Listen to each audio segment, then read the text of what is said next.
दोस्तों, पिछले वीडियो में हमने देखा था कि चिंटू ने जब अपना नया बैट खरीदा तो बंटी की जो दिमागी गुलामी थी, यानी कि हेजेमनी थी, उसको हवा में उड़ा दिया था।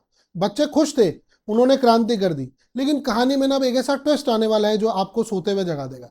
बंटी रोकर अपने पापा के पास गया, जो कि उस हाउसिंग सोसाइटी के एक अल्टीमेट सेक्रेटरी भी थे।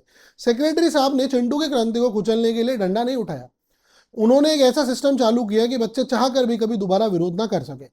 देखो, मार्क्स और ग्रामसी के बाद राजनीति के इस अगले सबसे खतरनाक दिमाग को हम कहते हैं लुई एल्थुजर, जिन्होंने ये बताया कि जो स्टेट है यानी कि सरकार आपको अंदर से पूरा कैसे बदल देती है। देखो, एल्थुजर ने कहा कि देश का जो पूरा स्ट्रक्चर है विच इज द स्टेट, वो आम जनता को कंट्रोल करने के लिए दो तरह के हथियार चलाता है।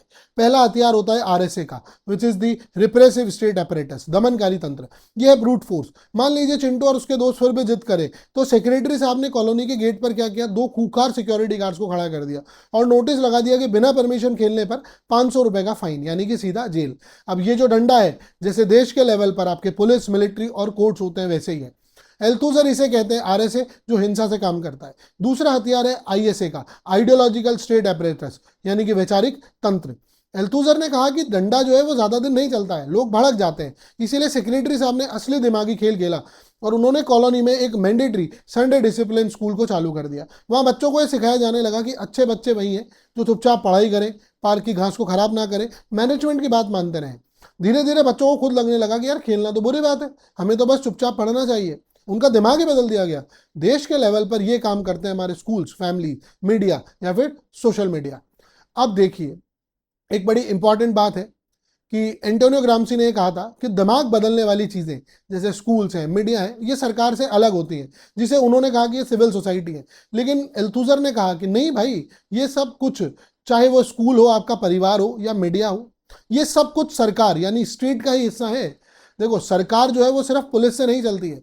एल्थुजर के अकॉर्डिंग, जब आप स्कूल में सुबह यस सर बोलना सीखते हो, एक लाइन में खड़ा होना सीखते हो, तो स्कूल आपको बढ़िया इंजीनियर या डॉक्टर तो बना रहा होता है, पर साथ ही साथ आपको सिस्टम के सामने झुकना भी सिखा रहा होता है। एल्थुजर इसे कहते हैं इंटरपेलेशन, आवाहन, यानी सिस्टम आपको पैदा होते ही अपने हिसाब से एक सब्जेक्ट बना देता है।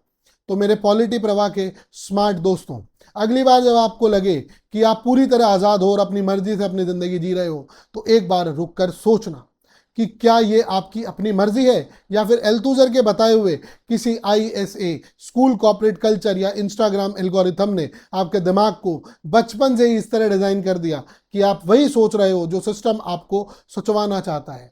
कमेंट्स में बताइए, आपके हिसाब से सबसे बड़ा दिमागी हथियार कौन सा है, स्कूल या मीडिया। पॉलिटी प्रवाह पर ऐसे ही